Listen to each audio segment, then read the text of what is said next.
அஸ்ஸலாமு அலைக்கும் வரஹ்மத்துல்லாஹி வபரகாத்துஹு.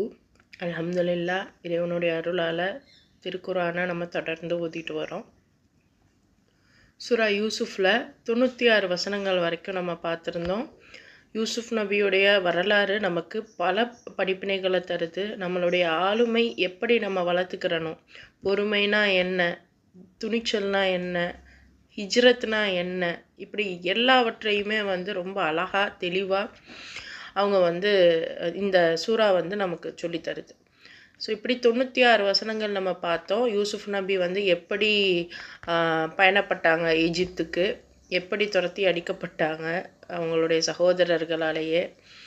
பிறகு அந்த போன இடத்துல அந்த பெண்களால் எவ்வளோ பிரச்சனைகளை பார்த்தாங்க, சிறையில் போய் எவ்வளோ பிரச்சனைகளை பார்த்தாங்க. அப்புறம் சிறையிலேருந்து வெளியே வந்தப்புறம் அவங்களுக்கான நிலை என்னவாக இருந்தது, அவங்கள இறைவன் இந்த பூமியில் எப்படி ஆதிக்கம் செலுத்த வச்சான், அவர் எப்படி பொறுப்பாளியாக இருந்தார், அதிகாரியாக இல்லாமல் பொறுப்பாளியாக நடந்து கொண்டார், இதெல்லாம் பார்த்தோம். இறுதியாக அந்த சகோதரர்கள் அவர்கிட்டயே வர வேண்டிய சூழலாக இருந்துச்சு.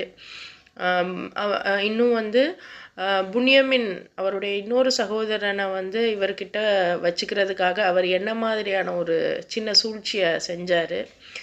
பட் இவங்க அந்த சகோதரர்கள் யூசுஃப் மேலேயும் பழி சொன்ன மாதிரி இவர் மேலேயும் பழி சொன்னாங்க.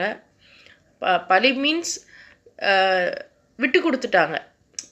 இவங்க கண்ணால் பார்க்கல அவர் திருடினதை, ஆனால் இவங்க சொன்னாங்க அப்படிங்கிறதுக்காக, அந்த பாத்திரம் அவர்கிட்ட இருந்துச்சுங்கிறதுக்காக புன்யாமின் எடுத்திருப்பாரு அப்படின்னு இவங்க ஒத்துக்கிட்டு வந்துருப்பாங்க. ஸோ இந்த மாதிரிலாம் நடந்து பிறகு யாக்கூப் எதுக்காக வருத்தப்பட்டாருங்கிறதையும் நம்ம பார்த்தோம். நம்ம என்ன நினச்சிட்டு இருந்தோம், யூசுஃபை நினச்சி தான் வருத்தப்பட்டாருன்னு நினச்சோம். உண்மை அது இல்லை. யூசுஃபுடைய சகோதரர்களை நினச்சி தான் அவர் வருத்தப்பட்டார். ஒரு மிகப்பெரிய மோசமான செயலை செஞ்சுட்டு ரொம்ப கேஷுவலாக நிற்கிறீங்களே அப்படின்னு சொல்லிட்டு. ஸோ அதுக்காக தான் அவர் அழுது அவருக்கு கண்ணெல்லாம் இதாகிடுக்கு. அண்ட் ஃபைனலாக யூசுஃப் நபியுடைய சட்டையை கொண்டு போய் அவர்கிட்ட கொடுத்தப்போ அவர் ரொம்ப மகிழ்ச்சி அடைகிறாரு. சொல்கிறாரு, அல்லாஹ் உங்களுக்கு சொல்லித்தராததெல்லாம் எனக்கு சொல்லி கொடுத்துருக்கான், தெரியும் தானே, நான் சொல்லிகிட்டே இருந்தேன் தானே அப்படின்னு அவர் சொல்கிறார். இப்போ இது வரைக்கும் நம்ம பார்த்தோம் யூசுஃப் சூறாவில். இனி என்னெல்லாம் வருது அப்படிங்கிறத பார்க்கலாம். 97வது வசனம் பாருங்கள். அவுது பில்லாஹி மினஷ் ஷைத்தானிர் ரஜீம் பிஸ்மில்லாஹிர் ரஹ்மானிர் ரஹீம் ரப்பி ஜித்னி இல்மா காலு யா அபானா ஸ்தக்ஃபிர் லனா துனூபனா இன்னா குன்னா ஹாத்திஈன். பிறகு அவர்கள் எல்லாரும், எங்கள் தந்தையே, நீங்கள் எங்கள் பாவ மன்னிப்புக்காக இறைஞ்சுங்கள், உண்மையிலேயே நாங்கள் தவறிழைத்தவர்கள் தாம் என்று வேண்டினார்கள். இதுதான் ரொம்ப ரொம்ப முக்கியமான ஒரு விஷயம். இவங்க இவ்வளோ பெரிய பாவம் செஞ்சாலும் தவறு செஞ்சாலும் அந்த இடத்துல அவங்க ஒத்துக்கிறாங்க பாருங்க. இன்னைக்கு நம்ம எத்தனை பேர் ஒத்துக்கிறோம், தப்பு செஞ்சுருக்கோன்னு தெரிஞ்சாலும் பப்ளிக்கில் ஒத்துக்கிற மாட்டோம். நீங்கள் பப்ளிக்கில் கூட ஒத்துக்க வேணாம், அவங்கக்கிட்டையாவது டைரெக்டாக அட்மிட் பண்ணுறோமா, ஆமாம்மா நான் செஞ்ச தப்பு தான், சரி மன்னிச்சிடுங்க, அல்லாக்காக என்னை மன்னிச்சிடுங்க அப்படின்னு ஏதாவது ஒரு வார்த்தை நம்ம சொல்கிறோமா? மற்றவங்க நம்மக்கிட்ட மன்னிப்பு கேட்கணும்னு நினைக்கிறோமே, நம்ம என்னைக்காச்சும் அதை நம்ம செஞ்சுருக்கோமா? அல்லது மற்றவங்க யாராவது நம்மக்கிட்ட மன்னிப்பு கேட்டால் அப்போ தான் நம்ம ரொம்ப வீஞ்சிக்கிடுவோம் இல்லையா? ஸோ அந்த மாதிரிலாம் இல்லாமல் நம்ம நடுநிலையாக நீதமாக இருந்துக்கிறணும்.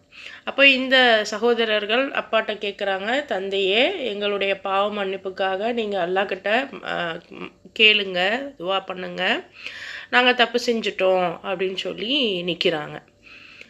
கால சௌஃப அஸ்தக்ஃபிரு லக்கும் ரப்பி இன்னஹு ஹுவல் கஃபூருர் ரஹீம். அதுக்கு அவர் சொல்கிறாரு, நான் உங்களுக்காக என் ரப்பிட்ட நான் மன்னிப்பு கேட்குறேன், என் ரப்பிட்ட, அதாவது என்னுடைய எஜமானன், என்னுடைய இறைவன்கிட்ட நான் மன்னிப்பு கேட்குறேன். ரப்பு, நீங்கள் எல்லாம் அல்லான்னாலும் இறைவன்கிறோம், வேறு எந்த வார்த்தை வந்தாலும் டிரான்ஸ்லேஷனில் இறைவன் மட்டும்தான் சொல்கிறாங்க. பட் கொஞ்சம் புரிஞ்சுக்கோங்க, ரப்பி அப்படின்னா எஜமானன், என்னுடைய அந்த எஜமானன், என்னுடைய அந்த தலைவன், என்னுடைய அந்த முதலாளி, அதுதான் இறைவன். ஸோ என்னுடைய ரப்பிட்ட நான் மன்னிப்பு கேட்குறேன், நிச்சயமாக அவன் மன்னிப்பான், அவன் ரொம்ப கருணை புரிய, அவன் ரஹீமாக இருக்கான், அவனுக்கு நம்ம மேலே பாசம் இருக்குது, அவன் கருணையுடையவன். அதாவது ரஹீம் அப்படின்னா அன்பு, சரி, அவன் ரொம்ப அன்பானவன், அன்புடையவன் அப்படின்னு சொல்கிறாரு. ஃபலம்மா தஹலு அலா யூசுஃப ஆவா இலைஹி அபவைஹி வகாலத் குலு மிஸ்ர இன்ஷா அல்லாஹு ஆமினின். அப்புறம் அவங்க யூசுஃப் கிட்ட வந்தப்ப தம் தாய் தந்தையரை பக்கத்தில் அமர்த்திக்கிறாரு. மேலும் தம் குடும்பத்தாரை எல்லாரையும் நோக்கி நகரத்துக்குள்ளே போங்க, அல்லாஹ் நாடினால் நிம்மதியுடனும் அமைதியுடனும் வாழ்வீர்கள் என்றார். அப்போது யூசுஃப் என்ன பண்ணுறாரு, தன்னுடைய அப்பா அம்மாவை தன் பக்கத்தில் உட்கார வச்சுக்கிறாரு. ஆனால் எல்லா சகோதரர்களும் அந்த கூட்டத்தையும் வச்சுக்க முடியாது. ஏன்னா யோசிச்சு பாருங்க, எல்லாம் பெருசாகிட்டாங்க, அவங்கவுங்க திருமணம் ஆயிடுச்சு. திருமணம் ஆயிடுச்சுன்னா குழந்தைங்க இருக்கும். அந்த 12 பேருக்கும் அந்த 11 பேருக்கும் திருமணமாகி குழந்தைன்னா எத்தனை பேர், எவ்வளோ பெரிய கூட்டம் பாருங்கள். அப்போ இவங்க எல்லாரையுமே இவர் என்ன சொல்கிறாரு, நீங்கள் நகரத்துக்குள்ளே போங்க, நீங்கள் ஊருக்குள்ளே போங்க, நல்லபடியாக வாழுங்க அல்லாஹ்வுடைய நாட்டத்தால் அப்படின்னு அனுப்புகிறாரு. வரஃபஅ அபவைஹி அலல் அர்ஷி வஹர்ரு லஹு சுஜ்ஜதா வகால யா அபதி ஹாதா தஅவீலு ருயாய மின் கப்லு கத் ஜஅலஹா ரப்பி ஹக்கா وقد أحسن بي إذ أخرجني من السجن وجاء بكم من البدو من بعدي ونزغ الشيطان بيني وبين إخوتي إن ربي لطيف لما يشاء إنه هو العليم الحكيم.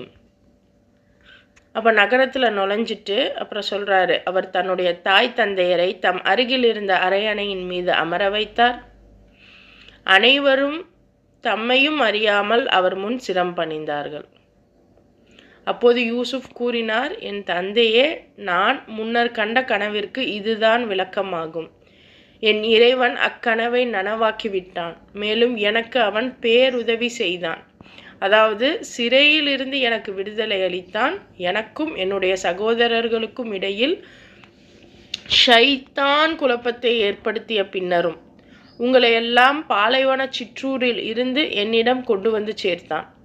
உண்மை யாதெனில் என் இறைவன் மிக நுட்பமான முறையில் தன் நாட்டங்களை நிறைவேற்றுகிறான்.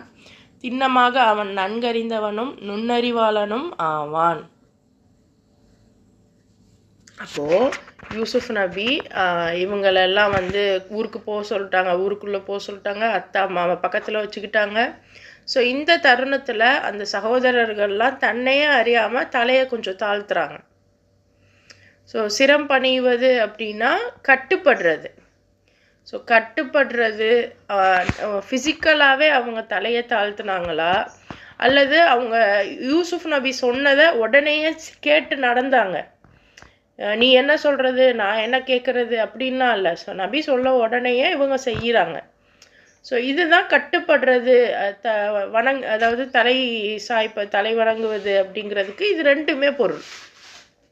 அப்போ இவங்க அக்செப்ட் பண்ணிக்கிட்டு போகிறாங்க. இதைத்தான் யூசுஃப் நபி சொல்கிறாரு, இதுதான் அந்த கனவு, கனவோடைய விளக்கம் இதுதான் அப்படின்னு தன்னுடைய அப்பாவை பார்த்து சொல்கிறாரு. இன்னும் அல்லாஹ் தான் உங்களையெல்லாம் அந்த பாலைவன சின்ன ஊர்லேருந்து கொண்டு இங்கே சேர்த்துருக்கான். ஸோ அவன் நாடுற விஷயத்தை அவன் நாடும் வகையில் செய்யக்கூடியவனாக இருக்கான். இன்னும் இந்த இடத்துல நல்லா பாருங்கள், அண்ணன்மாரை தப்பு செஞ்சாங்கன்னு இவர் சொல்லவே இல்லை. யார் மேலேயும் பழி போடக்கூடாதுங்கிறதுக்கு இது அவ்வளோ பெரிய முன்னுதாரணம். அண்ணன்மார் மேலே தப்பு இல்லை, ஷைத்தான் தான் எங்களுக்குள்ள குழப்பத்தை ஏற்படுத்தியிருக்கான். ஷைத்தான் எங்களுக்குள்ளே இருந்த அந்த குழப்பத்தை ஏற்படுத்திய பிறகும் அல்லாஹ் நம்மளை நன்மையான பக்கம் இழுத்து வந்திருக்கான். ஸோ அவன் நாடுற விஷயங்களை நுட்பமான முறையில் நிறைவேற்றுவான். அவன் எல்லாவற்றையும் அறியக்கூடியவனாக இருக்கிறான், நுண்ணறிவாளனாக இருக்கிறான் அப்படின்னு அல்லாஹ்வை குறித்து நபி யூசுஃப் நபி நினைவு கூர்றாங்க தன்னுடைய தந்தை இடத்துல. ரப்பி கத் ஆத்தைத்தனி மினல் முல்கி வ அல்லம்தனி மின் தஅவீலில் அஹாதீஸ் ஃபாத்திரஸ் ஸமாவாத்தி வல் அர்த் அன்த வலியி ஃபித் துன்யா வல் ஆখিরা தவஃபனி முஸ்லிமன் வ அல்ஹிக்னி பிஸ் ஸாலிஹீன். என் இறைவா, நீ எனக்கு ஆட்சி அதிகாரத்தை வழங்கினார். மினல் முல்கி, முல்குனா ஆட்சி அதிகாரம். ஸோ இது இவரை அல்லாஹ் அரசனாக்க இல்லை. ஸோ அந்த நேரத்தில் அரசனும் கூட இவர் பேச்சைத்தான் கேட்டு வழி நடத்தினார். அதை நம்ம மைண்டில் வைக்கணும், புரியுதா? அரசர் போடுற சட்டத்தை இவர் ஃபாலோ பண்ணலை, இவர் சொல்கிற விஷயங்களை தான் அரசர் ஃபாலோ பண்ணிக்கிட்டு இருந்திருக்காங்க. ஸோ அதை நீங்கள் மைண்டில் வைங்க. அதுதான் இந்த அதிகாரத்தை எனக்கு நீ கொடுத்துருக்க. மேலும் விஷயங்களுடைய உட்கருத்துக்களை, ஸோ ஆழ்ந்து சிந்திக்கக்கூடிய அந்த உட்கருத்துக்களை புரிந்து கொள்ளக்கூடிய முறையையும் எனக்கு நீ கற்றுத்தந்திருக்க. வானங்களையும் பூமியையும் படைத்தவனே, நீ தான் இம்மையிலையும் சரி மறுமையிலையும் சரி என்னுடைய பாதுகாவலனாக இருக்க. நான் இந்த இஸ்லாத்தில் இருக்கக்கூடிய நிலையிலேயே என்னை நீ மரணிக்க செய். என்னை நீ ஒழுக்கமானவர்களோட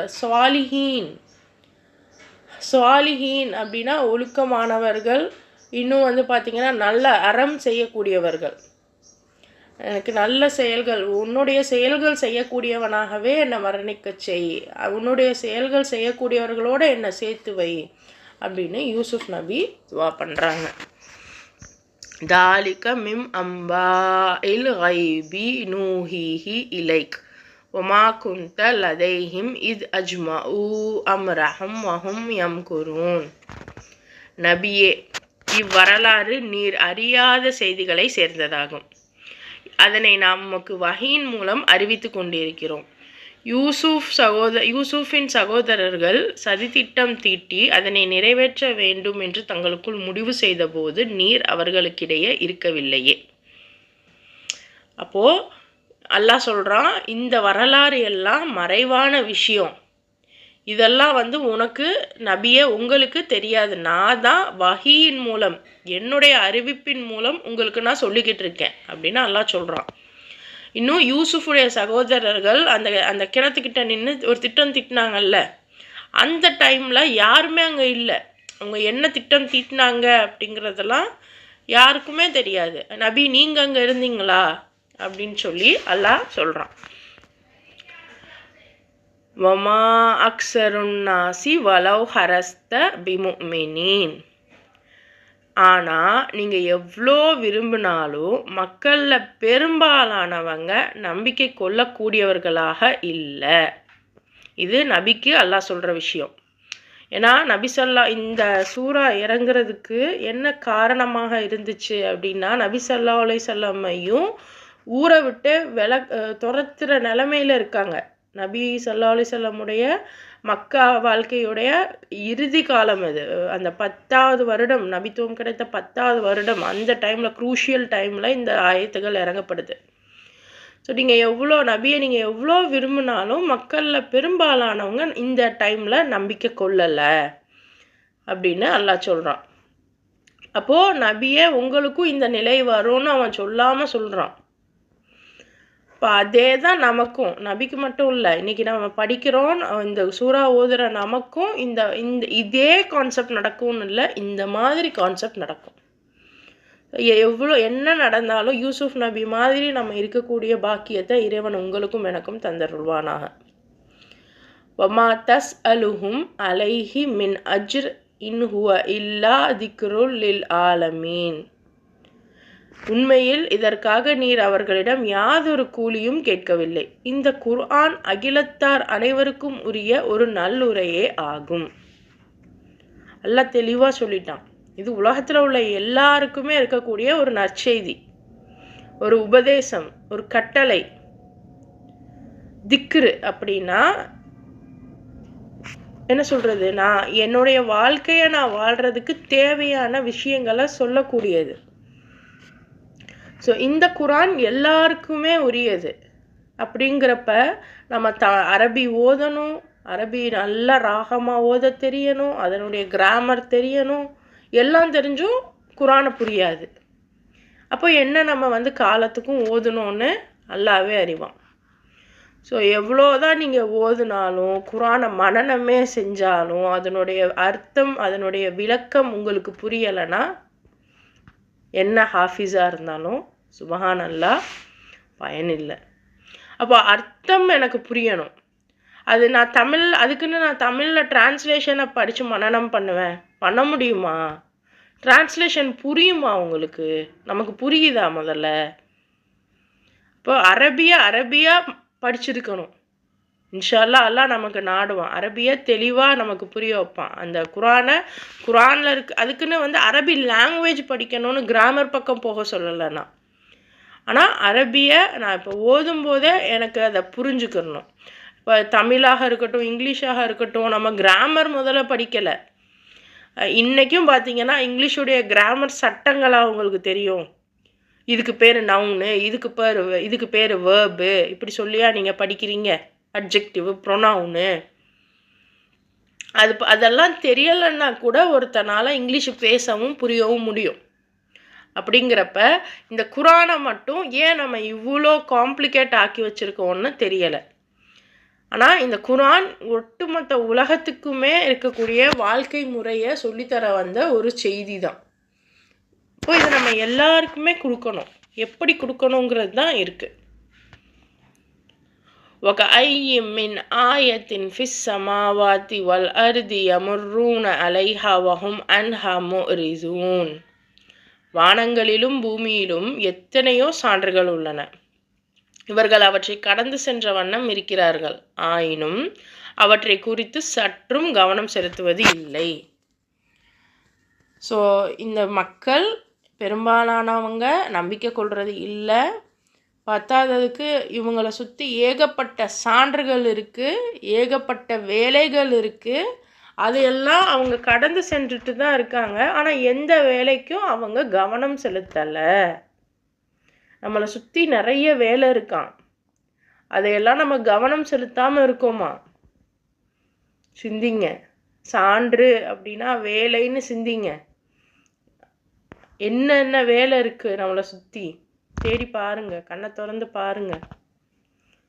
வமா யுமினு அக்ஸருஹும் பில்லாஹி இல்லா வஹும் முஷ்ரிகூன்.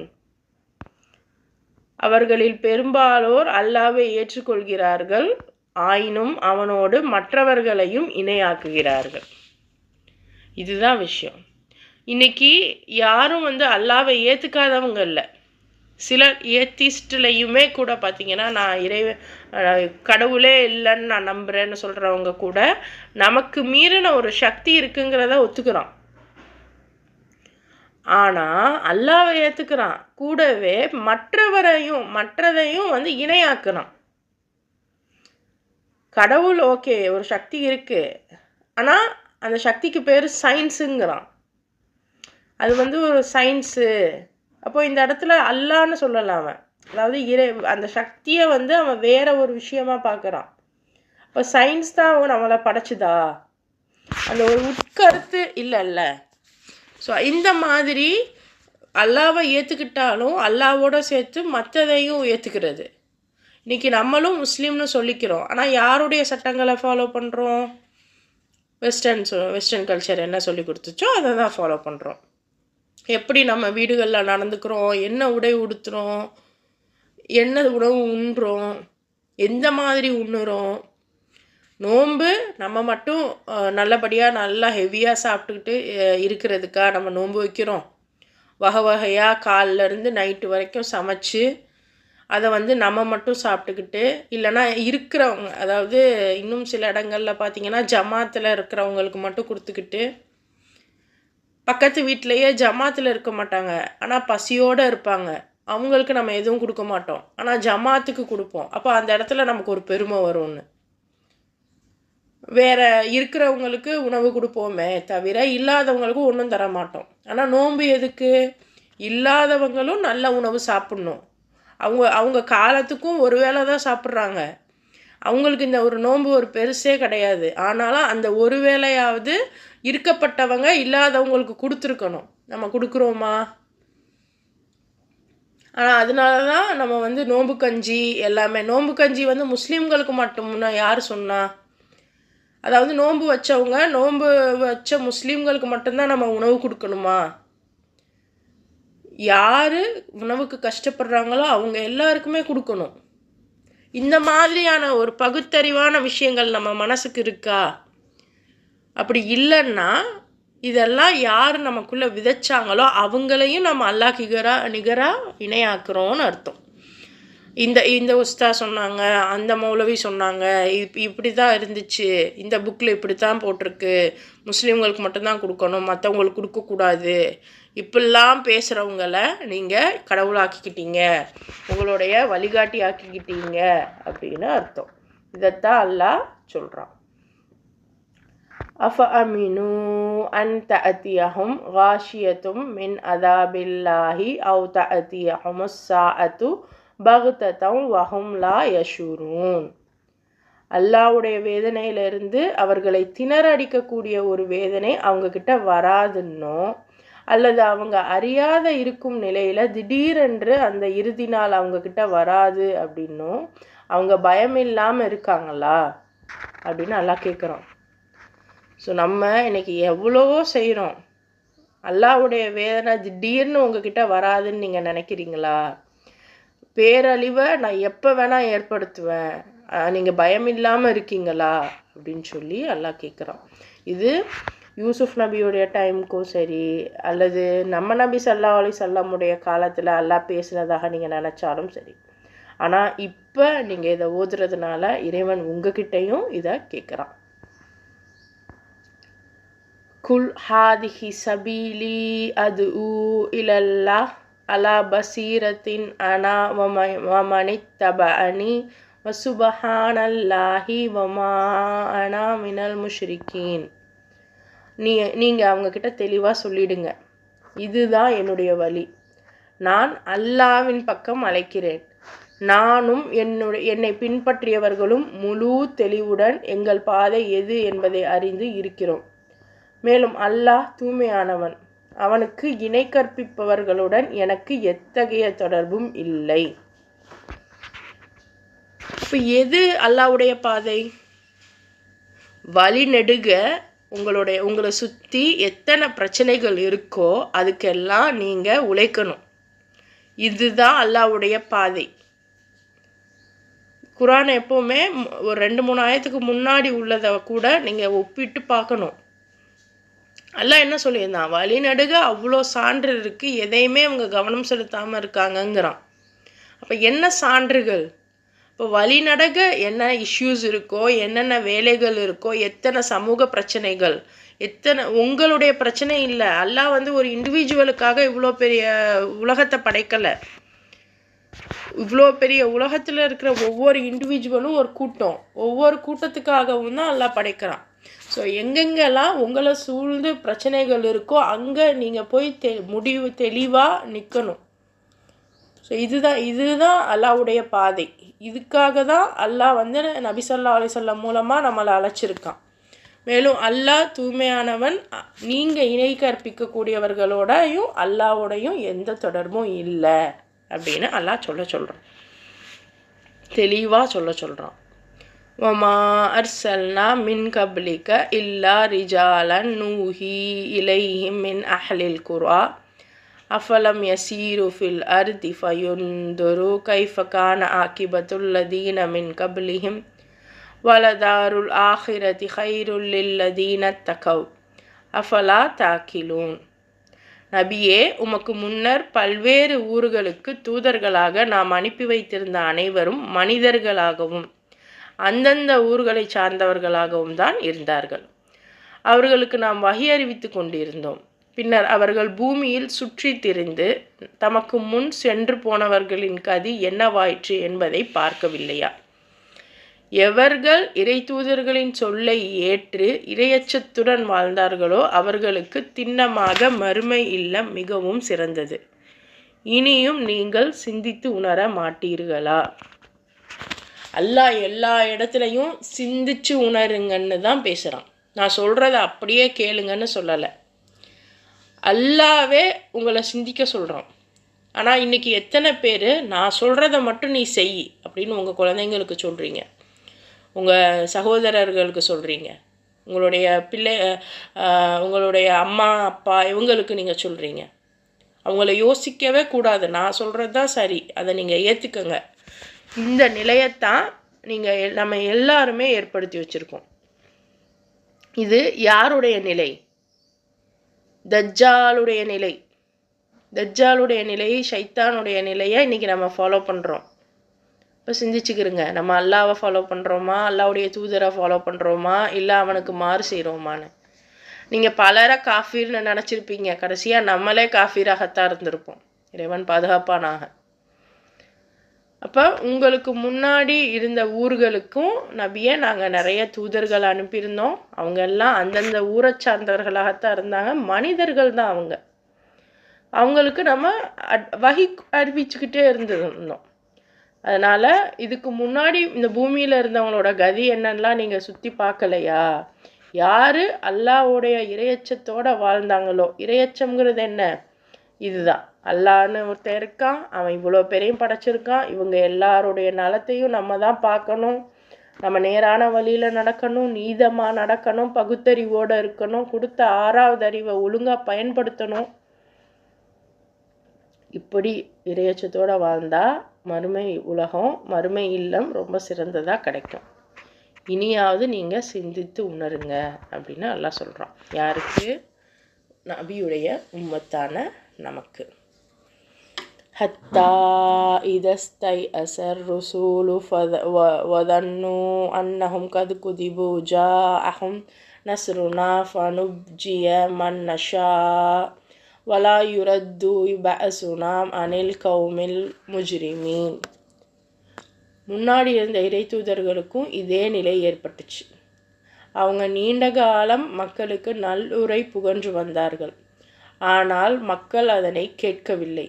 எது வரைக்கும்னா, மக்கள் இனி நம்பிக்கை கொள்ள மாட்டார்கள் என்று இறை தூதர்கள் நிராசை அடைந்தார்கள். மேலும் தங்களிடம் பொய்தான் சொல்லப்பட்டது என்றும் மக்களும் கருதலானார்கள். அப்போது நம் உதவி இறை தூதர்களுக்கு கிடைத்துவிட்டது. இவ்வாறான சந்தர்ப்பங்களில் நமது நியதி இதுதான். நாம் யாரை நாடுகிறோமோ அவர்களை காப்பாற்றி விடுகிறோம். மேலும் குற்றம் புரிந்த மக்களை விட்டு நமது தண்டனை அகற்றப்படுவதே இல்லை.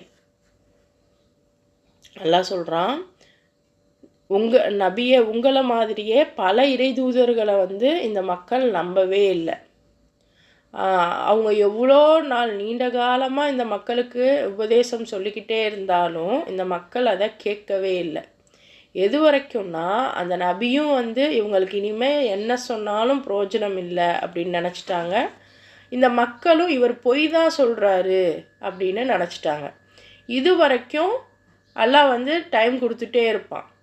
ஒரு டைமுக்கு அப்புறம் அந்த இறை தூதர்களுக்கு அல்லாஹ்வுடைய உதவி கிடச்சிருச்சு.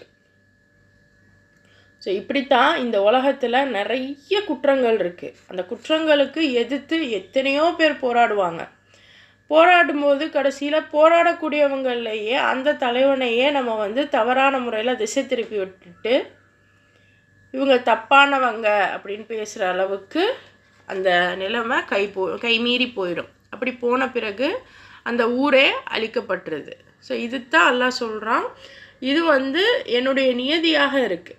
ஸோ அல்லாஹ் நாடுகிறவர்கள் காப்பாற்றப்படுகிறார்கள், யார் குற்றம் புரிகிறார்களோ அவர்களுக்கு தண்டனை அகற்றப்படுவதே இல்லை. நம்ம நினைக்கிற மாதிரி அவங்க காப்பாற்றப்படுறாங்கன்னா அப்போ நிறைய நல்லது செஞ்சவங்கெல்லாம் இங்கே செத்து போயிடுறாங்களே, அவங்கள கொன்னுடுறாங்களே, பாவம் தானே. அப்போ அவங்கள எப்போ அல்லாஹ் காப்பாற்றினா? இந்த உலகம்தான் நமக்கு நிரந்தரமா? இப்போ இறக்கலைன்னாலும் எப்போ வேணால் அவன் இறக்கத்தானே போகிறான். ஆனால் இங்கே அவங்க இறந்ததுக்கான கூலி அல்லாஹ் சொர்க்கத்தில் தரானே. பெர்மனண்ட்டாக இங்கே நமக்கு வீடு வசதி இருக்காது, அந்தளவு சொகுசான வாழ்க்கை இருக்காது, நிம்மதியான வாழ்க்கை இருக்காது. இதிலெல்லாம் இருந்து விடுதலை வாங்கி உங்களுக்கு நல்ல ஒரு வாழ்க்கையை கொடுக்கறது அல்லாஹ் காப்பாற்றி தானே இருக்கான். அதே மாதிரி தண்டனை அகற்றப்படுவதே இல்லை அப்படின்னா இன்னைக்கு கெட்டவங்கெல்லாம் நல்லா தானே இருக்காங்க. யாருக்கு தெரியும் அவங்களாம் நல்லா இருக்காங்கன்னு? எத்தனை நீங்கள் யாரை வேணால் எடுத்து பாருங்க, அவங்களுக்குள்ள எவ்வளோ ஹெல்த் இஷ்யூஸ் இருக்குது. அந்த ஹெல்த் இஷ்யூஸ் எல்லாம் அவங்களால தாங்கவே முடியாது. ஆனால் அதையும் மீறி அவங்க உசுறு வாழ்ந்துட்டு தான் இருக்காங்க. இருக்கும்போதே அவங்களுக்கு கஷ்டம், பத்தாததுக்கு மௌத்தானாலும் நரகம்தான், அகற்றப்படவே படாது. இங்கே தான் நான் இவ்வளோ கஷ்டப்பட்டேன் பூமியில், நான் மேலே வந்தும் நான் நரகத்தில் கஷ்டப்படுறேனேன்னு அவங்க சொல்லுவாங்க. ஸோ அந்த மாதிரி நம்ம நினைக்கிறதெல்லாம் இது கிடையாது. உண்மையான ஆறுதல், உண்மையான தண்டனையை பற்றி இறைவன் இங்கே பேசுகிறான். லக்கத் கான ஃபீ கஸஸிஹிம் இப்ரத்துல் லிஉலில் அல்பாப் மாகான ஹதீஸை யுஃப்தரா வலாக்கின் தஸ்தீகல்லதி பைன யதைஹி வதஃப்சீல குல்லி ஷைஇ வஹுதவ் வரஹ்மத்தல் லிகௌமி யூமினூன். அப்போ முற்காலத்தில் வாழ்ந்த மக்களுடைய இவ்வரலாறுகளில் பகுத்தறிவு உடையவருக்கு அரிய படிப்பினை இருக்குது. பகுத்தறிவுனா என்ன சொல்கிறது, சரியா தப்பான்னு யோசித்து சிந்திச்சு அந்த 6வது அறிவை பயன்படுத்தி பார்க்குறவங்களுக்கு இதில் பல படிப்பினை இருக்குது. இச்செய்திகள் புனைந்து உரைக்கப்பட்டது இல்லை. நபியா அவர் இஷ்டத்துக்கு சொல்லலை. மாறாக இந்த குரான் தனக்கு முன் அருளப்பட்ட வேதங்களை மெய்ப்பிக்கக்கூடியது, ஒவ்வொன்றையும் விவரிக்கக்கூடியதாகவும் இருக்குது. அப்போ இதுக்கு முன்னாடி இருந்த பைபிள், அந்த தௌரா, ஜபூரு, இஞ்சில், இந்த வேதங்களை எல்லாம் உண்மைப்படுத்தக்கூடியதாக இருக்குது. அப்போ அதுக்குன்னு பைபிளை படிக்க சொல்கிறீங்களா? பைபிளில் நிறைய விஷயங்கள் அவங்க இஷ்டத்துக்கு இட்டுக்கட்டி பேசிட்டாங்க. ஸோ அதையெல்லாம் இந்த குரான் உண்மைப்படுத்துது, தெளிவுபடுத்துது. நம்பிக்கை கொள்ளும் சகோதரர்களுக்கு நேர் வழியாகவும் இருக்குது. இதெல்லாம் எப்போ நமக்கு புரிய வரும்னா நம்மளுடைய பகுத்தறிவை பயன்படுத்தும் போது புரிய வரும். அல்லாஹ் சொல்கிறான், பகுத்தறிவு உடையவருக்குத்தான் இதில் படிப்பினை இருக்குது. ஸோ நம்ம பகுத்தறிவுடையவர்களாக இருக்கணும். ஒவ்வொரு கதைக்கு பின்னாடியும், ஒவ்வொரு வரலாறுக்கு பின்னாடியும் பகுத்தறிவு உள்ளவர்கள் மட்டும்தான் படிப்பினை பெறுவார்கள். அல்ஹம்துலில்லாஹ், சூரா யூசுஃப் நல்லபடியாக முடிச்சிட்டோம். இனி இன்ஷா அல்லாஹ் அடுத்த அத்தியாயத்தை நம்ம பார்க்கலாம். அஸ்ஸலாமு அலைக்கும் வரஹ்மத்துல்லாஹி வபரகாத்துஹு.